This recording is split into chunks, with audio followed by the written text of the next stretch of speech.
अभ्यासरी news से मैं नूपुर। आज पंडित धीरेन्द्र शास्त्री पे आरोप लगाया गया है और यह आरोप लगाने वाली संस्था नागपुर की है, जिन्होंने अंधविश्वास फैलाने का आरोप लगाते हुए मामला दर्ज किया है। अब ये केस चल रहा है, उन पे मामला कब खुलेगा ये तो कहना अभी मुश्किल है। फिलहाल अभी बहुत सारे मीडिया वाले अपना कैमरा और माइक लेकर वहां पहुंच रहे हैं और ये पूरे देश से लेकर दुनिया तक ये बात फैल रही है, सने सने फैलता जा रहा है। और धीरेन्द्र शास्त्री जी अपने पक्ष में जो बातें सामने है कहते जा रहे हैं और अंदर की बातों को जान लेना, मन की बातों को पढ़ लेना और पढ़कर एक्सप्लेन करने की बातें सामने आ गई। चलिए ये तो बातें की बात है कि आपके मन को पढ़कर कोई एक्सप्लेन कर देते हैं या फिर समस्या का निदान कर देते हैं, ये चीजें हो रही है और इसमें तंत्र विद्या मंत्र विद्या की बातें हैं। उसमें हम एक बात आपसे कहना चाहेंगे कि लोग मानने को तैयार नहीं होते हैं कि नहीं ऐसा भी हो सकता है, जब तक वहां से वो गुजरता नहीं है। जरूरी नहीं है कि आग में हाथ जल जाए तो हम आग की शक्ति को समझ पाएंगे कि नहीं, आग में एक ताकत और शक्ति भी होता है जिसमें डालने से हाथ जल जाता है। आंखों से देख करके भी समझा जा सकता है कि हाँ इसमें वो ताकत है जो आग को जलाकर या किसी को भी जलाकर भस्म कर दे, वो कोई सामान हो या फिर वो इंसान हो, ये सर्वविदित है। मैं आपको एक स्टोरी सुनाने जा रही हूँ जो बहुत करीब का स्टोरी है। अब आप तो ये समझ जाइए कि यहाँ पे जो भी हॉस्पिटल है या फिर वो आयुर्वेद के द्वारा हो या फिर वो एलोपैथिक हो, होम्योपैथिक हो, जो भी हो, उसके तहत अगर एलोपैथिक की हम बात करें, किसी का सर फूट जाए तो उसको जख्म को भरने में भी वक्त लग जाता है। ऐसा नहीं कि पल में वो खत्म हो जाए। हम आपको ऐसे व्यक्ति के विषय में आज बताने जा रहे हैं जो हमारे परिवार से रिलेटेड है और आज से कुछ वर्ष पहले उनकी तबीयत खराब हो गई थी, यानी कि उनका दांत एक टूट गया था, यानी उखरवाने में उनके दांत में कीड़े लग गए थे। उखरवाने में उनका पूरा मुंह जो है वो पूरा फूल गया था और उसके बाद ऑपरेशन की सलाह डॉक्टर ने दी। वहां पे उनकी इतनी पैठ थी, इतनी दोस्ती थी और इतना वो नामी आदमी है, तो वो सर्जन ही आ जाया करते थे उनके घर पे, चूंकि दोस्ती थी उनसी। और उन्होंने कंपाउंडर से कभी उसको सफाई नहीं कराया। इतना बड़ा घाव जब हो गया था, सर्जन उनके दोस्त थे, खुद आते थे और उनकी सफाई करके और वो चले जाते थे। अब क्या है कि वो पैसे भी निकाल के देते थे, दोस्ती में वो पैसा लेना नहीं चाहते थे, लेकिन ये जो थे वो कहते थे कि नहीं, आपका प्रोफेशन है तो नेचुरली कि आप आकर के अगर सफाई करते हैं ये बहुत बड़ी बात है, लेकिन पैसे तो आपको लेने पड़ेंगे। और उनको मजबूरन पैसा लेना पड़ता था। अब दोस्त की बात भी टाले तो कैसे टाले, लेकिन ईमानदारी हर जगह खराब हो जाता है। अब उन्होंने क्या किया कि उनके भगने को उन्होंने कहा कि अरे उनको बोल दीजिए कि मैं बाहर जा रहा हूँ, कल मैं नहीं आऊंगा, कंपाउंडर को भेज दूंगा और उसके बाद देखिए ना, ये तो बगैर ऑपरेशन का ठीक होगा ही नहीं। सफाई में रोज रोज पैसा लगाने से क्या फायदा, क्योंकि एक दिन बीच करके सफाई होती थी और उसके बाद वहां वो रुई जो होता है वो भर उड़ कर दबा हुआ लगा के चले जाते थे। और ये जो श्रीमान थे वो सिर्फ लिक्विड पीते थे, यानी जूस वगैरह कुछ, और बिल्कुल भूखा। आप समझ सकते हैं 12-15 दिन तो ये हो गया, घाव बढ़ता चला गया। अब ये कहां से सुन लिए कि मुझे ऑपरेशन की जरूरत पड़ेगी और ऑपरेशन होगा तभी हम ठीक होंगे।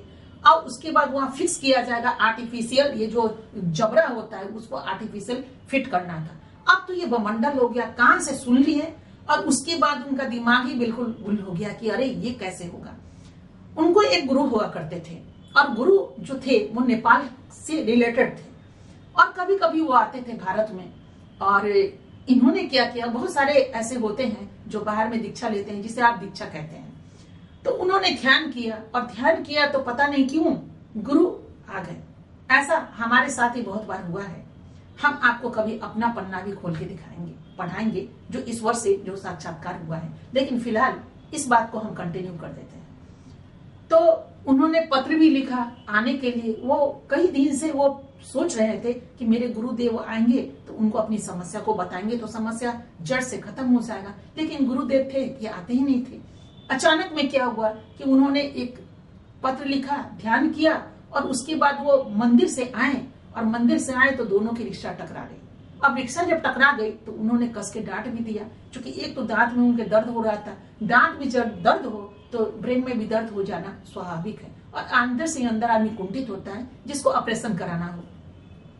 यहाँ खर्च की बातें नहीं थी, यहाँ शरीर की बातें थी और ऑपरेशन से बहुत सारे लोग डर जाते हैं। तो उनके गुरुदेव थे, उन्होंने प्रणाम किया, प्रणाम करके अंदर आए तो नहीं, वहीं पे खड़े के खड़े रह गए दरवाजे पे। बोले क्या हुआ जो मुझे आपने इतना बुलाया।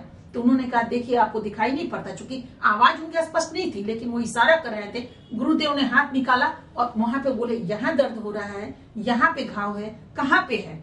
इनको गुस्सा आ गया। उन्होंने मतलब बार बार अगर एक ही बात कोई पूछे तो किसी को भी गुस्सा आ जाएगा। उन्होंने गुस्सा में बताया यहाँ है, यहाँ है, यहाँ है।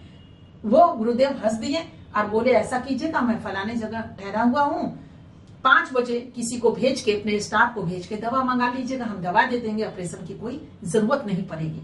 उसके बाद चूंकि कहते हैं ना मरता क्या नहीं करता, नेचुरली कि उन्होंने सुबह सुबह उठाया अपने स्टाफ को, स्टाफ की कमी नहीं थी। उन्होंने कहा कि भाई जाकर के दवा ले आना है गुरुदेव से। स्टाफ बेचारा गया और जब गए तो वहां पता चला गुरुदेव तो 4 बजे सुबह ही चले गए। अब जो आकर के इनको स्टोरी बताते हैं कि गुरुदेव तो 4 बजे ही चले गए। अब इनके मन से एक आह निकला और निकला, वाह गुरुदेव, दुख में कोई साथ नहीं देता है, आप तो मुझे छोड़ के आप ही चले गए, अब तो लगता है ऑपरेशन होगा ही होगा। अब आप सोच सकते हैं, धूप थोड़ी खिली खिली थी, वो बैठे थे आंगन में और उनके पीछे एक नीम का बहुत बड़ा पेड़ था। उन्होंने अपनी पत्नी से कहा थोड़ा सा नीम का छोटा वाला जो पत्ता होता है वो तुड़वा करके ला दीजिए, उसका थोड़ा काढ़ा बना दीजिए, मैं उससे गार्गल करना चाहता हूँ। उन्होंने इशारे में बात किया।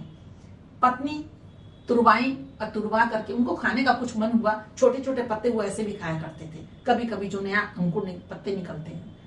पत्नी मंगवाई दिए, वो क्या किए 2-4 पत्ता लिए और पत्ता खाने के लिए जो मुंह खोले, उनका मुंह पूरा का पूरा खुला हो गया। आप रात गई और बात गई, वो पूरा ऑपरेशन की चीजें जो थी उस चीजों को खत्म हो गया पल भर में। आंखों देखा हाल, हमने उस चीजों को आंखों से नहीं देखा लेकिन उन्होंने मुझको स्वयं बताया, उनकी पत्नी ने बताई, उनके बच्चे ने बताया। और इस चीजों को जब मैं सुनी तो मैं आश्चर्य का ठिकाना नहीं रहा। तो ये विधा क्या था, ये मुझे उस वक्त पता नहीं चला कि आखिर ये होता कैसे है और कैसे। मैं भी भरोसा नहीं की कि नहीं ये ऐसा थोड़ी ना होता है, कोई टच करे और घाव खत्म हो जाए, किसी चीज का जो ऑपरेशन का या किसी चीज का जो दाग होता है वो खत्म हो जाए। कैसे उस चिन्ह को हम 1 मिनट में खत्म कर सकते हैं, उस सबूत को खत्म नहीं किया जा सकता। जो आदमी लिक्विड पी रहा हो और सर्जन आकर के वो पूरा सर्विस अपना दे रहे हो तो ये असंभव सा है। लेकिन कुछ दिन पहले की घटना मैं आपको बता दूं तो ऐसे कुछ जगहों पे मैं गई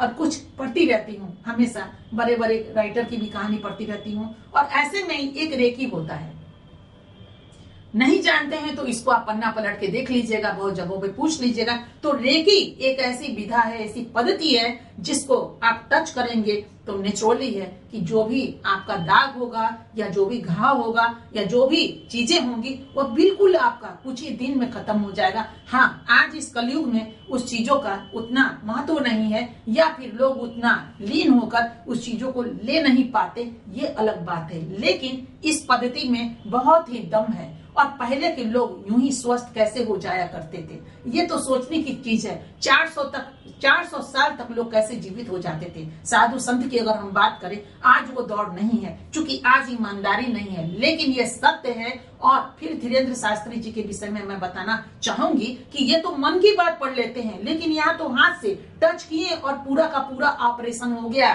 एक रात में दाग भी गई और लोग खाना पीना शुरू किए। और वो व्यक्ति अभी कुछ वर्षों तक हमारे साथ भी थे, उनसे मेरी बातचीत भी होती थी, उनकी बहुत चीजों को हमने सुना और प्रेरणा ली।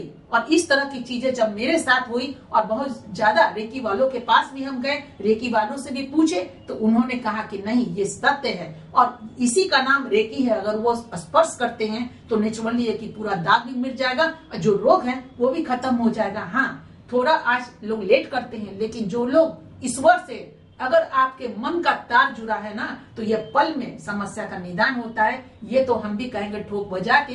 तो जिस संस्था ने धीरेन्द्र शास्त्री जी पे केस किया है वो उनको केस नहीं करना चाहिए, कभी नहीं करना चाहिए। सबकी अपनी अपनी सोच है और सबकी अपनी अपनी मंत्र और उपचार और तंत्र विद्या है, जिसको हाँ ये जरूर कहेंगे किसी भी विद्या का दुरुपयोग नहीं होना चाहिए। बहुत सारी विद्या को लेकर के लोग दुरुपयोग करते हैं, ये गलत है। लेकिन अगर हम किसी के समस्या का निदान करते हैं, समाधान करते हैं, तो कोई भी विद्या या फिर कोई भी तंत्र या मंत्र बुरा नहीं होता। जो रात दिन हम लोग बुक में पाठ करते रहते हैं, चालीसा पढ़ते रहते हैं, मंत्र पढ़ते रहते हैं ईश्वर को खुश करने के लिए, वो व्यक्ति तो पूरा का पूरा समर्पित हो चुका है, भगवान में लीन हो चुका है। तो नेचुरली है कि उस मंत्र को, तंत्र को तो वो प्राप्त करेंगे ही है। जिसके पास इंसान चला जाता है, एक डॉक्टर के पास जैसे लोग चले जाते हैं, उसी तरह धीरेन्द्र शास्त्री जी के पास ही बहुत सारे लोग चले जाते हैं, भाई मेरे समस्या का निदान कर दीजिए। और जैसे ही निदान होता है तो नेचुरली है कि लोग फेमस हो जाते हैं। तो इस तरह किसी पे आरोप मढ़ना उचित नहीं है। मेरे ख्याल से जो हम जैसे लोग हैं, जिन्होंने पास से देखा है साक्ष्य और सबूत, उस साक्ष्य और सबूत के आधार पे बहुत कुछ हम बता सकते हैं, और बहुत कुछ आज की तारीख में भी लोग हैं जो आपको दिखा सकते हैं। तो आटा डालिए, पानी डालिए और हिलाइए गिलास, और आपको रसगुल्ला बन जाएगा और खाइए। अगर यकीन नहीं है तो उस व्यक्ति के पास हम भी आपको भेज सकते हैं। तो उसी में सुहाना शाह जी भी हैं, जिनको नेशनल टीवी पे भी देखा है। और इन दिनों बहुत सारे टीवी पे, बहुत सारे नेशनल ही नहीं, बहुत सारे जो टीवी चैनल है, फेमस टीवी चैनल, उस पे उन्हें आमंत्रित किया जाता है। लोग आते हैं, जादूगर और जादूगरनी लोग, और अपना जादू दिखाते हैं और अपने समाज में भी उस तरह की चीजों को लगाते हैं। लोग जाते हैं और ऑडिटोरियम में बैठ करके उसका लुत्फ उठाते हैं। वो क्या है, लोग तो उस पे वो संस्था लगाए ना।